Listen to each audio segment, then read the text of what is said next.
গোঘাট থেকে নির্দল প্রার্থী বিজেপিতে যোগদান করাকে তার আসল রহস্য তুলে ধরলেন তৃণমূল কংগ্রেসের ব্লক সভাপতি। জানা গিয়েছে, হুগলির গোঘাট 1 নম্বর ব্লকের বালি পঞ্চায়েতের 273 নম্বর বুথ থেকে এবারের পঞ্চায়েত ভোটে জয়ী প্রার্থী অর্থাৎ পঞ্চায়েতের সদস্য সমীর চক্রবর্তী তিনি যোগ দিলেন বিজেপিতে। দৌলতপুর সাংগঠনিক জেলা কার্যালয়ে বিজেপির সাংগঠনিক জেলা সভাপতি তথা পুরসুরার বিধায়ক বিমান ঘোষের হাত ধরে নির্দল সদস্য সমীর চক্রবর্তী বিজেপিতে যোগদান করলেন। সদ্য বিজেপিতে যোগ দেওয়া নির্দল প্রার্থী চক্রবর্তী বলেন, আমার দাদা মদন চক্রবর্তী প্রথম দিকে তৃণমূল করতেন।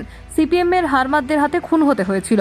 দাদার পরিবারে তারপর থেকে তৃণমূল কোনো সম্মান দেয়নি, এটা আমার মনে হয়েছে। এরপরেই সিদ্ধান্ত নিয়ে আমি নির্দল থেকে ভোটে দাঁড়াবো এবং 23 ভোটে এবারে পঞ্চায়েত নির্বাচনে জয়ী হয়েছি।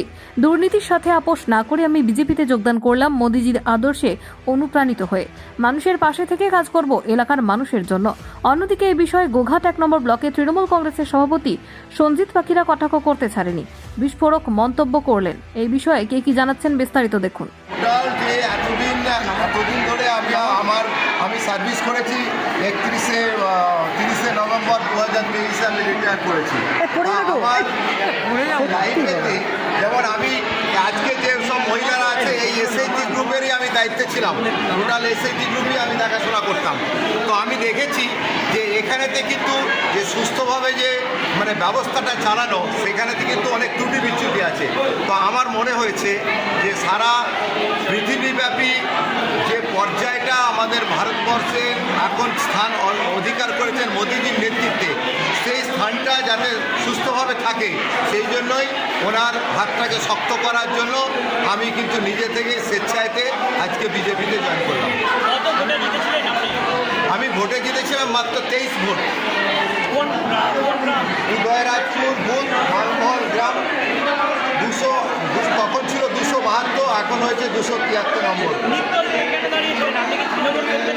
না না, আমি আগে কোনো পার্টি করতাম না, এমনি আমি সাধারণভাবেই কিন্তু আমি নির্দল থেকে দাঁড়িয়েই জয়লাভটা করেছি। আপনার দাদা তো তৃণমূল করতেন, বিজেপির এই তো বললাম সারা ভারতবর্ষব্যাপী যে পরিস্থিতিটা পৃথিবীর বুকে ভারতবর্ষকে আগিয়ে নিয়ে যাওয়া হয়েছে সেই সব চিন্তাভাবনা করেই কিন্তু আমি ভেবেছি যে বিজেপি রাস্তাটাই সঠিক রাস্তা বলে আমার মনে হয়েছে।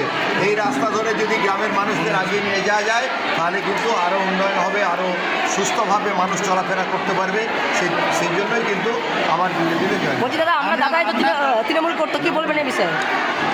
তখন কিন্তু বিজেপি এবং তৃণমূল কোঅপারেশন ছিল, সেই অনুযায়ী কিন্তু আমার দাদা 98-এ বালিজীবী প্রধান হিসাবে দাঁড়িয়েছিলেন, কিন্তু সিপিএমের হারবাদ বাহিনীর হাতে উনি মারা যান। কিন্তু উনি আর মারা যে গেছেন সেইটার প্রতি যতটুকু সম্মান জানানো উচিত সেই সম্মানটা উনি ওখানে পাননি, এটা আমার মনে হয়েছে। সেই জন্যই আমি কিন্তু ওই নির্দল থেকে আমি একটা প্ল্যাকেটে লিখেছিলাম যে মদন চক্রবর্তীর আশীর্বাদ ধন্য সমীর চক্রবর্তী গ্রাম পঞ্চায়েতের প্রার্থী হিসেবে দাঁড়িয়েছি। এছাড়া আমি বেশি কিছু প্রচার করিনি, সাধারণভাবেই কিন্তু আমি জয়লাভ করেছি। বিজেপি একটা রাষ্ট্রবাদী দল, আদর্শবাদী দল, তাই ভারতীয় জনতা পার্টিকে যারা বুকে আঁকড়ে রাখে ভালোবাসে তারা ভারতীয় জনতা পার্টি সঙ্গীত থাকে, আর যারা নিজস্বতার জন্য বিজেপি ছেড়ে দিয়ে অন্য কোনো দলে তার সুবিধাকে অর্জন করতে পারে, তারা কোনোগুলো ভারতীয় জনতা পার্টির সঙ্গী হতে পারে। আমি মনে করি যে ভারতীয় জনতা পার্টি যারা বুথ সভাপতি থেকে শুরু করে শক্তিকেন্দ্র প্রমুখ এবং তারা দলের স্তম্ভ, তারা আমাদের দলের অ্যাসেট, তারা বিজেপির সঙ্গে আছে, বিজেপি হয়ে লড়াই দিচ্ছে, আর লোকসভাতে বিজেপিকে জিতে। দাদা, মণিশঙ্করের নামে তো অনেক কেস দিয়েছিল তৃণমূল, তা সত্ত্বেও কেন গেল? এটা কি মনোমালিন্য আছে? সেটা তো মণিশঙ্করই বলতে পারে, সেটা তো আমার বলার বিষয় না। আমাদের দলে নরেন্দ্র মোদীজির দলে বিজেপিতে আমরা সবাই রাষ্ট্রবাদী সৈনিক, মোদীজির সৈনিক, সেই হিসাবে আমরা লড়াই করছি। আর যতক্ষণ শেষ রক্তদানি থাকবে এই লড়াই করে আমরা ভারতীয় জনতা পার্টি গোটা ভারতবর্ষ রাজ্যের উন্নয়নে কর্মসূচি করে তাদের সংবিধান করতে পারি। আচ্ছা, উনি তো আজকে যিনি যোগদান করলেন উনি তো নির্দলের জয়ী প্রার্থী, ওনাকে কি পঞ্চায়েতে এরপর বিজেপিতে যোগদান করার পর কাজ করতে দেওয়া হবে? পঞ্চায়েতে কাজ করতে দেওয়া হবে কি হবে না সেটা তো এই মুহূর্তে বলতে পারবো। তবে আমাদের যে আন্দোলন, কাজ করতে না দিলে প্রতিবাদ করা, মানুষের ধর্মে নিয়ে যাওয়া, সেগুলো চালিয়ে থাকবে। সারা পৃথিবীর বুকেতে যেটা তৃণমূল পরিবার বলছেন, অবশ্যই তার দাদা ছিলেন তৃণমূলের কঠোর তৃণমূল পন্থা, এবং তিনি তৃণমূলটা করতে যে তিনি প্রাণ দিয়েছেন, সিপিএমের হাতে তার প্রাণ দিয়েছেন, ঠিক আছে, মদন চক্রবর্তী। কিন্তু সমীর চক্রবর্তী আলাদা ধরনের মানুষ। এটা কখনো তৃণমূল পরিবারের তিনি কিন্তু পুরোটাই বিরুদ্ধাচরণ করেছেন, কারণ তার পঞ্চায়েত নির্বাচনে এই যে 23 সালে পঞ্চায়েত নির্বাচন হয়েছে, সেই নির্বাচনে তার প্রস্তাবক ছিলেন বিজেপি, তার সমর্থক ছিলেন বিজেপি।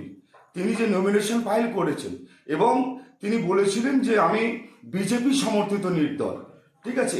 এরপরেও যখন সত্যজিৎ টুডু তিনি যখন বিজেপিতে জয়েন করেছিলেন, তার সাথেও ওনাকে দেখা গেছে বালি অঞ্চলে। তিনি দীর্ঘদিন ধরেই বিজেপি মনোভাবপূর্ণ ব্যক্তি। এটা তৃণমূল কংগ্রেসের পরিবারে অবশ্যই তার দাদা দলের জন্য, মানুষের জন্যে তিনি লড়াই করেছিলেন সিপিএমের বিরুদ্ধে। মদন চক্রবর্তী তিনি প্রাণ দিয়েছিলেন, সিপিএম হারমানরা তার প্রাণ নিয়ে নিয়েছিলেন। তার অবদান তৃণমূল কংগ্রেস কখনোই ভুলবে না।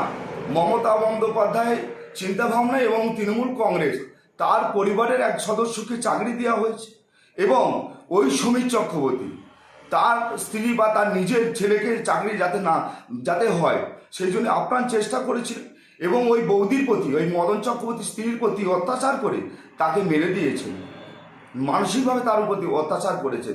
তাতে অতএব এই যে সমীর চক্রবর্তী যে বিজেপিতে গেছেন উনি কেবলমাত্র এখন কৌশল করে একটা নাম ভাঙিয়ে এই জায়গাটা করছেন, কিন্তু বিজেপি মনোভাবপূর্ণ ব্যক্তি।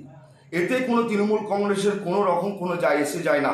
মানুষ জানে যে মদন চক্রবর্তীর পরিবারের তার নিজের স্ত্রীকে এই সমীর চক্রবর্তী মানসিকভাবে বিভিন্নভাবে অত্যাচার করে তাকে তিনি মারা গেছেন এভাবে মানসিক অত্যাচার করতেন বলে।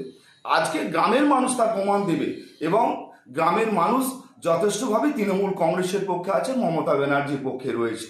আগামী লোকসভা নির্বাচনে বালি অঞ্চল তৃণমূল কংগ্রেস 5000-এর উপর বেশি লিড দিবে। এই বালি অঞ্চল আমাদের লিড দিয়ে মমতা ব্যানার্জির হাতকে শক্ত করবে।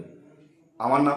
সারাদিনে আপনার এলাকার খবর দেখতে আমাদের বাংলাদিশা ডিজিটাল ফেসবুক ও ইউটিউব পেজটি লাইক করে রাখুন এক্ষুনি। আপনারা দেখছেন আমার বাংলার নতুন দিশা, বাংলাদিশা।